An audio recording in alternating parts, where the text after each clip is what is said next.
السلام علیکم ګرانو کتونکو، زه یم واجد الله او تاسو ګورئ زما فیسبوک او یوټیوب چینل. امید لرم چې خبرې او ژوند به مو ښه تېرېږي. د وخت د پاکستان تحریک انصاف او د مقتدره په منځ کې حالات ډېر زیات خراب شوي دي او انتهایي زیاده کشیده شوي دي. دا حالات په هغه ورځ باندې خراب شوي دي چې کله د فیض حمید صاحب معامله مخې ته راغله، یعنې په فیض حمید صاحب باندې چارج شیټ شوی دی او کله نه چې د سیویلین ملیټري ټرایل دا کیس د عیني بینچ مخې ته کېښودلی شوی دی، نو دغه ورځې نه بعد داسې ښکاره کېږي چې د پاکستان تحریک انصاف او د مقتدره په منځ کې په راتلونکي وخت کې هېڅ قسمه مثبت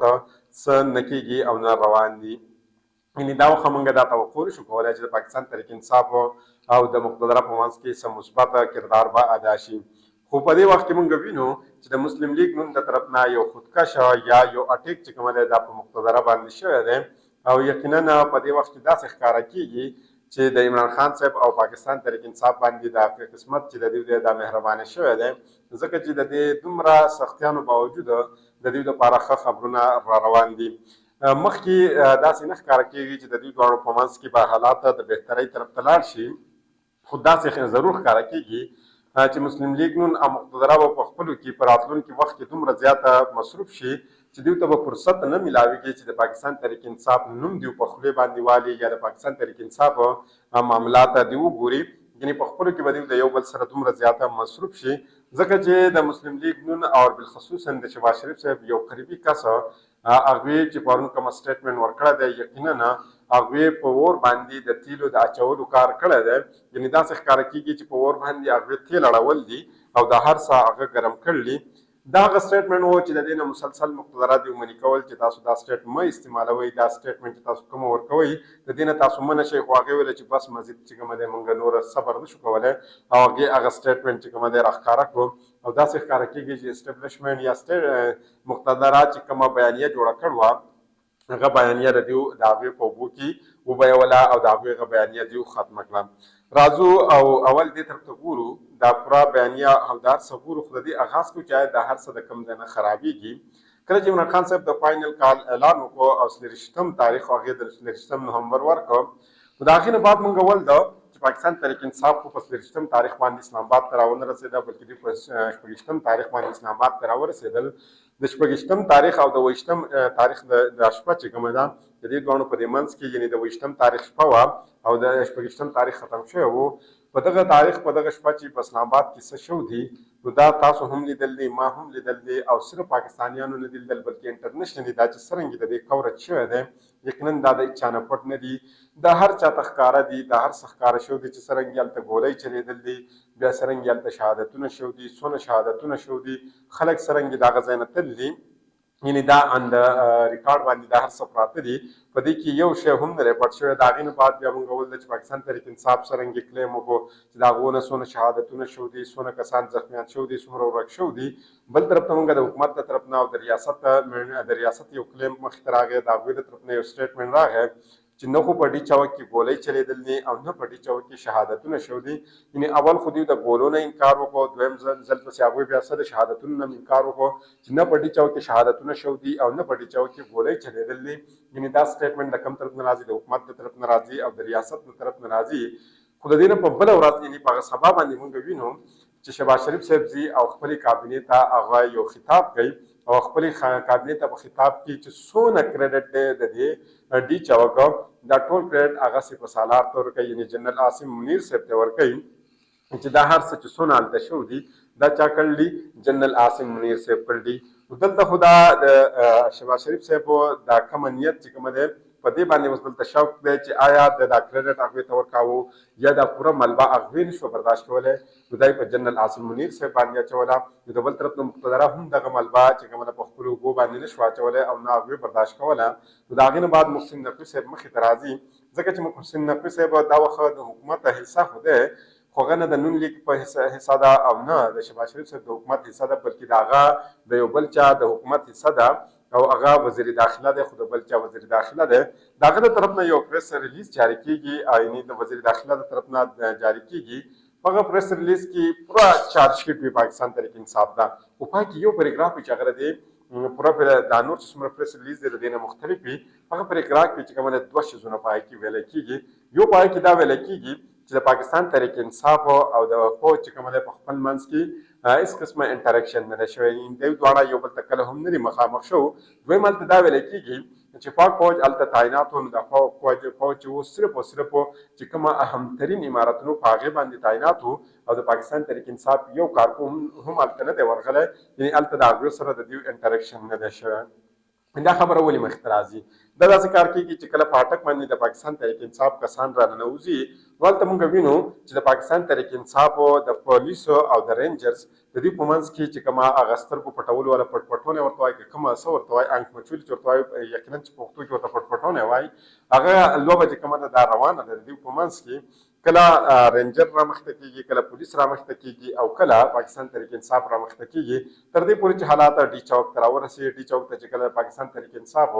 کارکنان ورسي، نو هلته موږ وینو چې کومه کنټینر موجود وي په فوټیجز کې چې څه راځي، باقي د پاکستان تحریک انصاف کارکنان په کنټینرونو د پاسه وخیږي او هلته د پاک فوج ځوانان چې کوم هلته ولاړ وي، هغه د دوی سره ګلې میلاو کړي، غاړه ورسره میلاو کړي او هغې ته دا اعلان وکړي تر څو پورې تاسو پرامن یئ، موږ تاسو ته هېڅ هم نه وایو. د هغې نه بعد موږ وینو چې د پاک فوج کوم ځوانان دي هغه په شا باندې لاړ شي او د پاکستان تحریک انصاف کارکنان په دغه ځای باندې څه شي پاتې شي. د هغې نه دغه پریس ریلیز راشي. د هغې نه بعد موږ وینو چې د حکومت چې څومره وزیران دي، بیا د ډي چوک هغه هر څه وشي، خو ستاسو مخکې ما کېښودل چې هلته هغه شپه کې څه وشي، تاسو ته معلوم دي، ما ته هم دي، انټرنیشنلي خلکو هم لیدل دي. د هغې نه بعد بیا د حکومت چې څونه وزیران دي هغه منظریام ته راځي او هغه یو موقف مخې ته راولي چې ریاست دا هر څه وکړو، ریاست د دوی نه ځان خلاص کړو. ریاست چې کوم پاکستان تحریک انصاف خلک یې وزغلول د ډي چوک نه. خو د هغې نه بعد په د ریاست خبره دی بار بار د وزیران کوي، په دې کې فیصل واوډا صاحب انټري کېږي. د فیصل واوډا صاحب چې کله انټري وشي، نو فیصل واوډا صاحب څه کوي؟ هغه ډېر انټرسټینګ کار کوي. هغه انټرسټینګ کار دا کوي چې هغه چاته وایي، لاول خو رانس الله صاحب راشي، رانس الله صاحب ووایي چې د بشرا بیبي صاحبه چې څونه سوالونه دي، نو دغه سوالونه جواب موږ ته نه دي ورکول پکار، بلکې دا به څوک ورکوي؟ ادارې به ورکوي او ریاست به ورکوي. نو د هغه مخته چې کوم انکر صاحب ناست وي، نو هغه ته تپوس کوي چې آیا ادارې او ریاست به ولې ورکوي؟ ځکه چې دا ادارې چې کوم دي دا خو ستاسو ماتحت دي، ستاسو لاندې دي، ستاسو په انډر کې راځي. نو رانس الله صاحب هلته ډېر عجیبه غونته کې جواب ورکوي، وایي چې تا ته پته نه شي د ادارې موږ د ادارو په انډر کې یو، که د ادارې زموږ په انډر کې دي، د ادارې زموږ ماتحت دي، که موږ د ادارو ماتحت یو. نو د هغې نه بعد چې کوم دی تاسو حالات وینئ چې د هغې نه بعد څه کېږي؟ فیصل واوډا صاحب په لایو شو کې چې کومه دی مصدق ملک صاحب ته وایي چې در نن نه بعد که چېرته تا د ریاست خبره وکړه چې په ډي چوک کې ریاست دا کار کړی دی، نو ستا به خیر نه وي. نن نه پس به ته صرف او صرف د حکومت خبره کې او ته د ملک یوه لویه پارټي چې کومه دا ته راولي او د ملک د یوې ادارې مخې ته ودرې او د دوی په منځ کې څه کې جګړه جوړی، نو هغې ویل چې نن نه پس به ته څه کې دا کار به نه کې او ته به د ادارو نوم بلکل نه اخلې، ته به صرف او صرف د حکومت خبره کوې چې حکومت دا هر څه کړي دي. دا خو د فیصل واوډا صاحب د طرف نه کېږي. یعنې دا سټیټمنټ راځي او نون لیگ بار بار دا کوشش کاوه هغوی دا سټیټمنټ ورکاوه چې دا هر څه چا کړل دي، ریاست کړل دي او د ریاست د طرف نه دا هر څه شو دي او دا مونږه نه دي کړ. خو دا کومه کیس چې دوی کړی دی یا په 26 نومبر چې دا څه شو دي، د دې نه نون لیگ چې کومه ده شاته نشي تللی. د هغې نه بعد بیا نون لیگ چې مسلسل دغه تقریرونه وکول، هر څه کول، د هغې نه بعد مونږ یو بل فیز ولده چې په هغه فیز کې څه وشو، فیصل واوډا صاحب لاړه د بلال بټو صاحب سره ملاقات وکړو. د هغې نه بعد یو اعلامیه داسې جوړه شوه، یو داسې بیانیه جوړه شوه چې یو قومي حکومت به جوړېږي. د هغې نه بعد چې کله نون لیگ دا حالات ولده، د نون لیگ څونه وزیرانو هغه خاموش وو، هغه بهتري اوس په دې کې ده چې مونږ ته خاموش کېدل پکار دي. د هغې نه بعد دا کومه ایشو چې دا په دې ځای نه ختمېږي، دا په مخکې ځي، ځکه چې پرون اسحاق ډار صاحب یو خبره کړله او ډېره اهمه خبره یې کړله. هغې ویلې چې یو غیر ملکي سفیر دی، هغه زما سره رابطه کړله او هغه زما نه دا تپوس کړی دی چې په دې ډي چوک کې څه شو دي او څونه شهادتونه شو دي. نو د هغې په جواب کې هغه وایي چې ما ورته وویلې چې دلته هېڅ قسمه شهادتونه نه دي شو، که چېرته شهادتونه شوي نو دوی دې مونږ ته شناختي کارډ یې راکړي، دغه شناختي کارډ یې به مونږ راوالو، د دغه کسانو انکوایري به وکړو او بیا به دغه کسان پبلیک کړو. یقینا اسحاق ډار صاحب د دې کې یو دوه درې خبرې چې کومه دي واضح کړل دي. اولنۍ خبره خو دا ده چې کومه غیر ملکي سفیران دي، نو هغه د دوی نه تپوس کوي چې آیا په ډي چوک کې څه شو دي، یعنې انټرنیشنل پریشر په دوی باندې پروت دی. دویمه خبره دا ده چې دلته ګولۍ چلولی شو دي، که چېرته ګولۍ نه وی چلولی شو نو اسحاق ډار صاحب به کله هم دا تپوس نه کولی چې موږ ته شناختي کارډ یې وښیي. درېیمه خبره دا ده چې دلته شهادتونه شو دي، که چېرته شهادتونه نه وی شو نو اسحاق ډار صاحب به کله هم دا خبر نه کوي چې موږ ته هغه شناختي کارډ یې وښیي، بیا به موږ به ځو د هغې انکوایري به کوو. یعنې دغه خبرې دلته څه شوې کنفرم شو چې دا درې شودونه شو دي. بیا چې کله د ډي چوک نه معامله وشي، نو ولنې چې کله د دې وزیر راځي په میډیا باندې نو هغه دا خبره کوي چې دلته نه ګولۍ هیڅ قسمه ګولۍ نه دي چلولی شو. دلته دویم چې کومه راځي هغه وایي چې دلته خو ګولۍ هم چلولی شو دي، شهادتونه هم شو دي، خو دا د حکومت د طرف نه دي شو بلکې د کوم ځای نه دا شو دي، دا د علي امین ګنډاپور صاحب چې کومه ګارډ و د هغوی د طرف نه دا ډزې هم شو دي، ګولۍ هم دلته چلېدل دي او دلته څه شو دي دا شهادتونه هم شو دي، خو دا د علي امین ګنډاپور صاحب ګارډ کړي دي. دریم یو راځي هغه وایي چې فایرینګ خو موږ هوایي فایرینګ کړی دی، هوایي فایرینګ کې شهادتونه څومره کېږي او څرنګه شهادتونه کېږي. یقینا دا درې واړه وزیران چې کوم دي په دغه وخت کې هم راځي نو هغه دا خبره کنفرم کوي چې یقینا په دغه ځای کې دا کومه څه چې کلیم کېږي یقینا دا هر څه دغلته شو دي. دا خو د دې طرف نه دغه راځي او بیا د فایرینګ دا خبرې هم کېږي.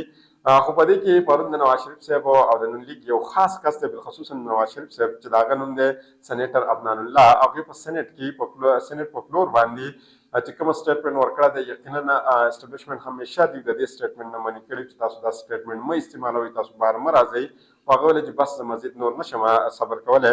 او هغې په خپل سټیټمنټ کې ویلي چې د پاکستان تحریک انصاف د غریب ورکرز چې کومه دي زه په دوی باندې ډېر زیات خفه یم ځکه چې دوی استعمالیږي، د دوی دا وینه چې کومه ده دا خرڅېږي او پاکستان تحریک انصاف د دوی دا وینه خرڅوي. یقینا په دې کې د یو شهادت دی، یو ایویډنس چې کومه ده دا پاکستان تحریک انصاف ته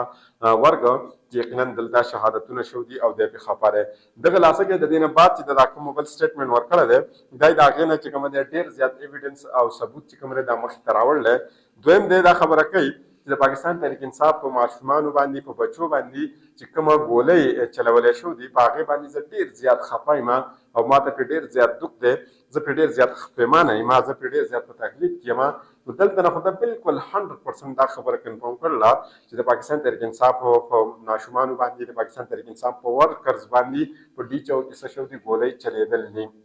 دې نه تاسو اندازه لګولی شئ چې دوی څومره فیره کې دي او څرنګې او د اسټابلیشمنټ نه طرف نه چې کومه بیانیه جوړه شوې وه هغه د اټم بم چې څنګه استعمالیږي یو خودکش حمله کېږي دارنګې هغې د دوی په دې بیانیه باندې وکړه او یقینا د دوی دا بیانیه چې کومه ده دا دوی ختمه کړه دلته.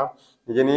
د هغه دپاره دا د ډېر سخت کار چې کومه ده دا د اسټابلیشمنټ لپاره وکړو او هغې چې کومه بیانیه جوړه کړې وه هغه یې په اوبو کې څه کړه په اوبو کې ویوړه د ځان سره بالکل د هغوغه بیانیه دې ختمه کړه. نجم سیټي صاحب هم ویلي وو چې مقتدرا د دوی نه خفه په دې خبره دي چې موږ یو بیانیه جوړه کړو او دا تاتارن نه علاوه چې ستاسو څونه وزیران دي دا په میډیا باندې راځي زموږ هغه بیانیې ته نقصان رسوي او زموږ هغه بیانیه دې ختمه کړه. د دې هرګز مطلب دا نه دی چې نون لیګ او د مقتدرا په منځ کې تعلقات خراب شو. پاکستان تحریک انصاف ته به د دې فایده وي بلکې پاکستان تحریک انصاف به یو لانګ سفر چې کومه دا به کوي د هغې نه بعد به موږ دا وایو چې پاکستان تحریک انصاف دپاره اوس حالات چې کومه دي دا بهتر شو. موجوده وخت کې داسې نه ښکاره کېږي چې پاکستان تحریک انصاف دپاره موږ ته څه سازګار ماحول میلاو شي یا څه سازګار څه موږ وینو. کوشش کوم په راتلونکي ویډیو کې مزید ډیټیل ستاسو مخې ته کړم. د بلې ویډیو پورې ماته اجازت راکړئ. د الله په امان.